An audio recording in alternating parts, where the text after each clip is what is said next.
Yeah. The GOAT. Logo threes are back, y'all. Logo threes are back like they never left. Caitlin Clark doing it to him. Caitlin Clark is on fire. Day 3 of Team USA camp. The girl couldn't miss. It was like throwing a rock in the ocean for Caitlin Clark. Day 3 of Team USA camp. The best player in the gym. Best player in the building. We all know that. Caitlin Clark recently reappeared at the USA training camp following a 5-month break, and analysts are now validating exactly what supporters expected. She's back. The shooting touch is still elite. Her quickness has returned, and her court vision remains sharp. After a demanding stretch filled with injury speculation and doubters questioning her durability, Clark once again proved why she stands out as a true leader. And make no mistake, her competitors are clearly unsettled by what's unfolding. Before we break down what experts are saying about Clark's comeback and why fans of Angel Reese and Paige Buchers are completely losing it, let me ask you this. Did you ever truly think Clark wouldn't return at full strength after her health setbacks? Drop your that Caitlin Clark is truly back healthy. The three-point shot is back. The logo threes are back. And what I really liked about that second one is that was going right. A lot of Caitlin Clark's threes are coming on a snatch back, going backwards, or to the left, or her going left. You know, she liked to go left to shoot her threes. So the fact that even though it was a catch and shoot, she was still going on the right side and she caught it and knocked it down. That's a good sign. Man, Caitlin Clark. Andrea Carter, a respected WNBA insider with Front Office Sports, attended the Team USA training session back in December and offered detailed observations about Caitlin Clark's performance. Speaking on the Indy Stars Fever Insider podcast on December 15th, Carter emphasized that Clark's shooting touch remains intact. Her quickness was clearly coming back, and the precision of her passing continued to look elite. That point deserves attention. Shooting ability, speed, and high-level playmaking form the backbone of Clark's entire style of play. Based on first-hand reporting from someone who was physically present, all of those key skills are functioning at an impressive level. Despite Clark not having played an official game in nearly 5 months, this isn't just optimism from fans hoping for good news. It's a professional assessment from a trusted WNBA reporter with no reason to exaggerate beyond what was.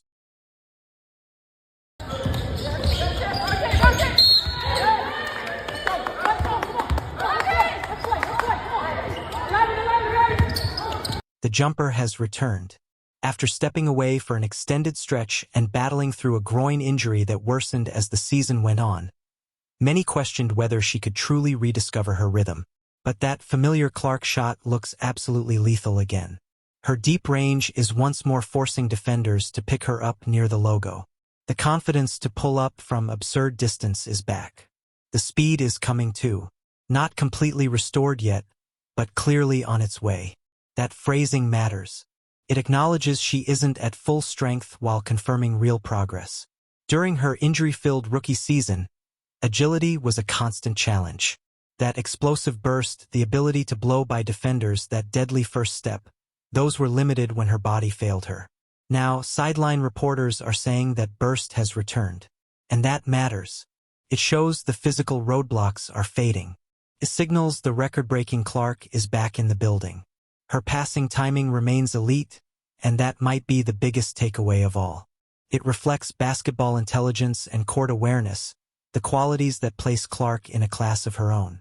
Shooting slumps happen, heavy legs happen, but elite vision doesn't disappear. Carter confirmed that Clark's court vision, anticipation, and passing speed are flawless. That gift elevates everyone on the floor. That's what turns.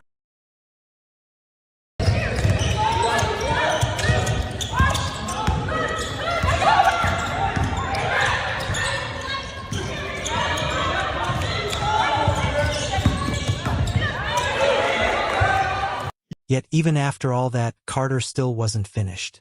She felt compelled to add, defensively, I think anyone watching Caitlin can see that's an area she needs to improve. And there it was again.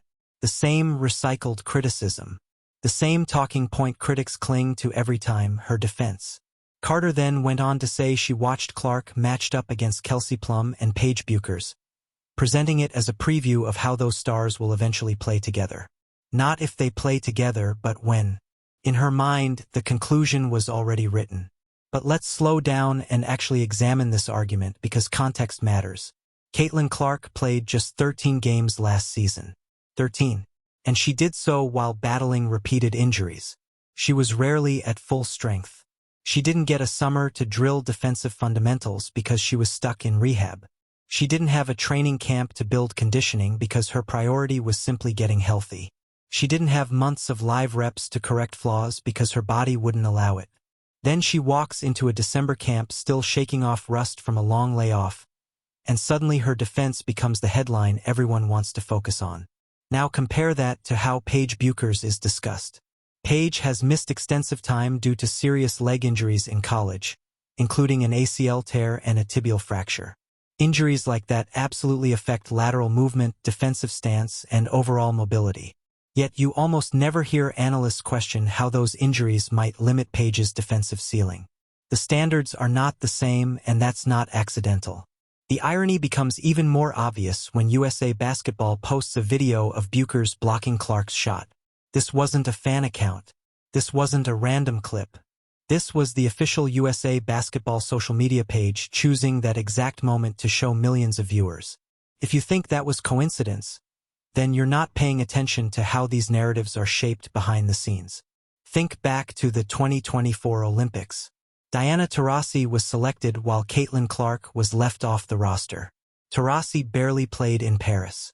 She spent most of the tournament on the bench while the team that supposedly needed experience passed on the biggest star in the sport, someone who shattered scoring records and brought unprecedented attention to women's basketball.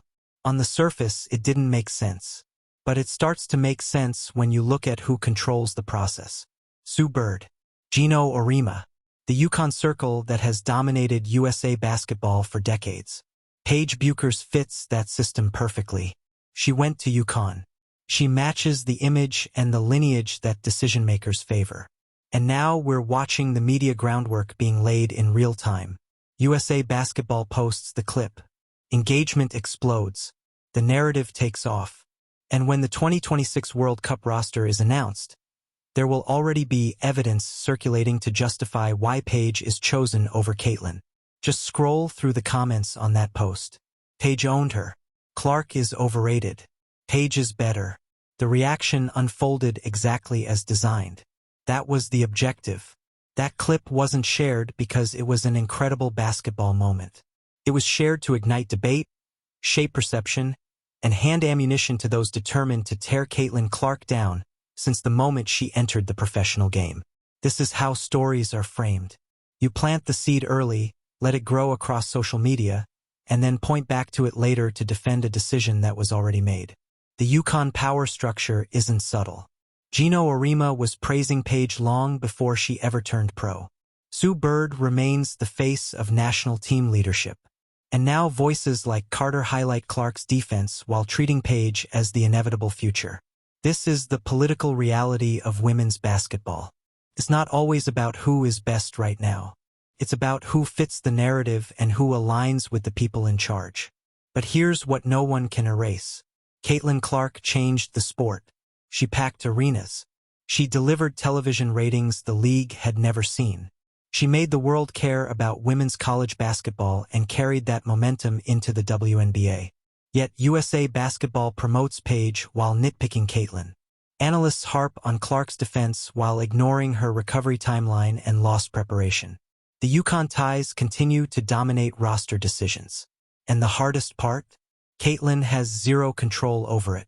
She can't dictate what clips are posted. She can't control podcast narratives. She can't override committee bias.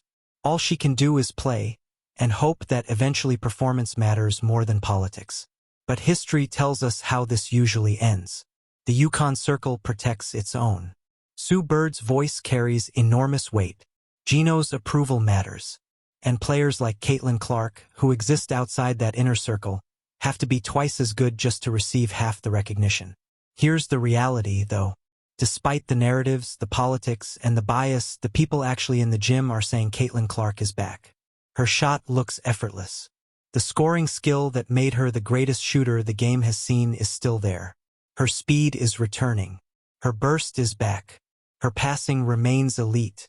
Her court vision and basketball IQ are still unmatched. Those are the reports coming directly from camp.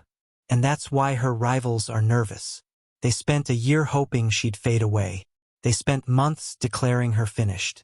They built a storyline that her injuries exposed her limits. And now she steps back onto the floor looking like the same player who altered the sport forever. That terrifies the people who wanted her gone. Angel Reese fans who mocked her struggles are uneasy. Paige Bucher's supporters who assumed she'd inherit the crown are uneasy. The Yukon power brokers trying to control the future are uneasy, because Caitlin Clark just reminded everyone that a healthy version of her operates on a completely different level. So watch closely as the World Cup approaches. Watch how Paige is covered compared to Caitlin. Watch who USA Basketball promotes.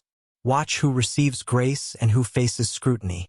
And ask yourself whether those choices are truly about winning or about maintaining control. Caitlin Clark will keep playing. She'll improve defensively. She'll lead the fever. She'll post numbers that demand attention. But the real question remains: can undeniable greatness overcome decades of bias? History suggests that's the fight ahead. One thing is clear. The experts say Clark is back. Her opponents are worried. And the battle for the future of women's basketball is only getting louder. If this made you think differently, hit like and subscribe because